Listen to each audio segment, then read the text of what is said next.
can I say I have a schedule? Trying to do multitasking.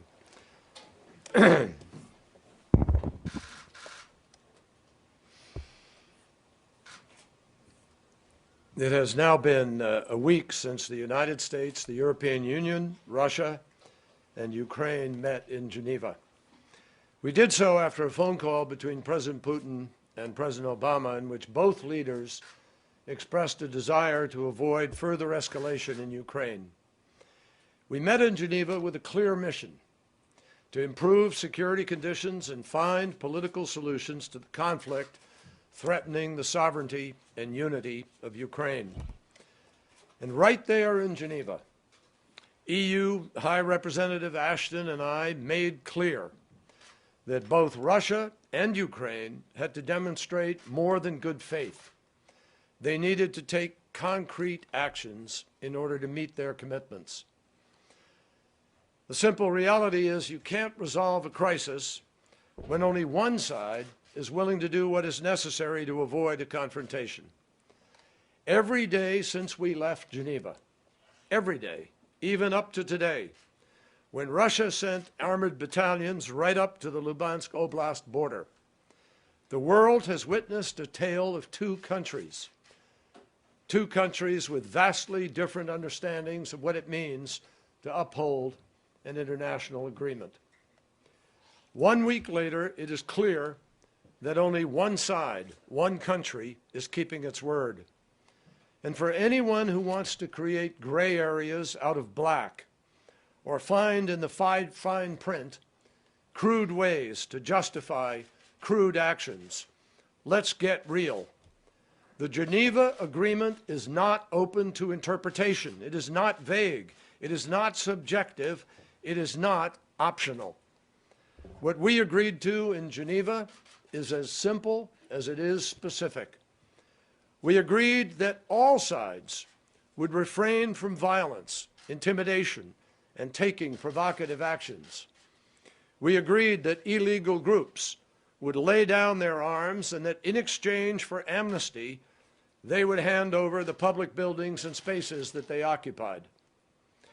We agreed that to implement these objectives, and this is important, to implement this, monitors from the Organization for Security and Cooperation in Europe would have unfettered access to parts of Ukraine where they were needed most. And we agreed that all parties would work to create that access and to provide help to the OSCE in order to do this. We agreed that the OSCE would report from the ground whether the rights, security, and dignity of Ukrainian citizens was being protected. From day one, the government of Ukraine started making good on its commitments. From day one. From day one, Prime Minister Yatsenyuk has kept his word. He immediately agreed to help vacate buildings. He suspended Ukraine's counterterrorism initiative over Easter, choosing de-escalation despite Ukraine's legitimate fundamental right to defend its own territory and its own people. From day one, the Ukrainian government sent senior officials to work with the OSCE in keeping with the agreement, to send them to work in regions where Russia had voiced its most urgent concerns about the security of Russian speakers and ethnic Russians. And on day one, Prime Minister Yatsenyuk went on live television and committed his government publicly to all of the people of Ukraine that, and these are his words, committed them to undertake comprehensive constitutional reform that will strengthen the powers of the regions. He directly addressed the concerns expressed by the Russians, and he did so on day one. He also made a personal appeal to Russian-speaking Ukrainians, pledging to support, and again, these are his words, a special status to the Russian language and the protection of the language. And in keeping with his Geneva commitments, Prime Minister Yatsenyuk has publicly announced amnesty legislation, once more in his words, for all those who surrender arms, come out of the premises, and will begin with the Ukrainian people to build a sovereign and independent Ukraine. That is a promise made by the interim government to the people of Ukraine. And by complying with actions requested by Russia, like removing the barricades in the Maidan and cleaning up the square, in ensuring that all ongoing demonstrations in Kiev are actually government approved and peaceful, Ukraine is thereby taking tangible, concrete steps to move beyond the division of the last months. That is how a government defines keeping your word. That is leadership that upholds both the spirit and the letter of a Geneva agreement. The world has rightly judged that Prime Minister Yatsenyuk and the government of Ukraine are working in good faith. And the world, sadly, has rightly judged that Russia has put its faith in distraction, deception, and destabilization. For 7 days, Russia has refused to take a single concrete step in the right direction.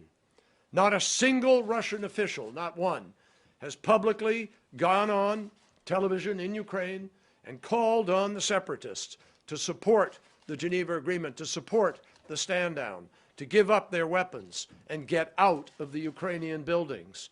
They have not called on them to engage in that activity. In fact, the propaganda bullhorn that is the state-sponsored Russia Today program has been deployed to promote, actually Russia Today Network has deployed to promote President Putin's fantasy about what is playing out on the ground. They almost spend full time devoted to this effort to propagandize and to distort what is happening or not happening in Ukraine. Instead, in plain sight, Russia continues to fund, coordinate, and fuel a heavily armed separatist movement in Donetsk. Meanwhile, Russian leaders are making increasingly outrageous claims to justify their action, that the CIA invented the internet in order to control the world, or that the forces occupying buildings, armed to the teeth, wearing brand new matching uniforms and moving in disciplined military formation, are merely local activists seeking to exercise their legitimate rights. That is absurd, and there is no other word to describe it. But in the 21st century, where every citizen can broadcast messages, images, and video from the palm of their hand, no amount of propaganda is capable of hiding such actions. No amount of propaganda will hide the truth, and the truth is there in the social media and across the pages of newspapers and in the video of televisions for all of the world to see. No amount of propaganda can withstand that kind of scrutiny today. The world knows that peaceful protesters don't come armed with grenade launchers and automatic weapons, the latest issue from the Russian arsenal, hiding the insignias on their brand new matching military uniforms, and speaking in dialects that every local knows comes from thousands of miles away. The world knows that the Russian intelligence operatives arrested in Ukraine didn't just take a wrong turn on the highway. In fact, we have seen soldiers wearing uniforms identical to the ones Russian soldiers wore in Crimea last month. As international observers on the ground have borne witness, prior to Russia's escalation, there was no violence. There was no broad-scale assault on the rights of people in the East. Ukraine was largely stable and peaceful, including in the South and the East. Even as we were preparing to meet in Geneva, we know that the Russian intelligence services were involved in organizing local pro-Russian militias. And during the week leading up to the Geneva meetings, separatists seized at least 29 buildings. This is one more example of how Russia is stoking the very instability that they say they want to quell. And in the week since this agreement, we have seen even more violence visited upon Ukrainians. Right after we left Geneva, separatists seized TV and radio stations that broadcast in the Ukrainian language. The mayor of Slavyansk was kidnapped the very day after the parties committed to end the violence and intimidations. 2 days ago, one journalist was kidnapped and another went missing, bringing the total number of kidnapped journalists into the double digits. That same day, 2 dead bodies were found near Slavyansk. One of them was a city council member who had been knocked unconscious and thrown in a river with a weighted backpack strapped to him. The government of Ukraine has reported the arrest of Russian intelligence agents, including one yesterday who it says was responsible for establishing secure communications, allowing Russia to coordinate destabilizing activities in Ukraine. And then just this morning, separatist forces tried to overrun another arms depot. Having failed to postpone Ukraine's elections, having failed to halt a legitimate political process, Russia has instead chosen an illegitimate course of armed violence to try and achieve with the barrel of a gun and the force of a mob what couldn't be achieved any other way. They've tried to create enough chaos in the East to delay or delegitimize the elections, or to force Ukraine to accept a federalism that gives Russia control over its domestic and foreign policies, or even force Ukraine to overreact and create an excuse for military intervention.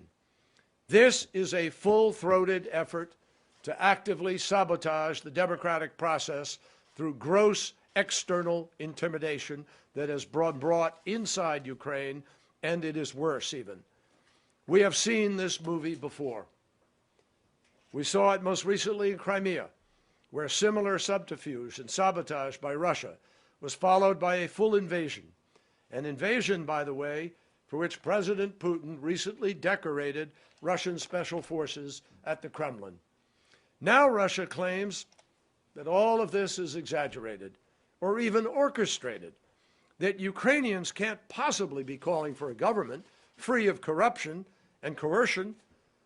Russia is actually mystified to see Ukraine's neighbors and like-minded free people all over the world united with Ukrainians who want to build a better life and choose their leaders for themselves, by themselves.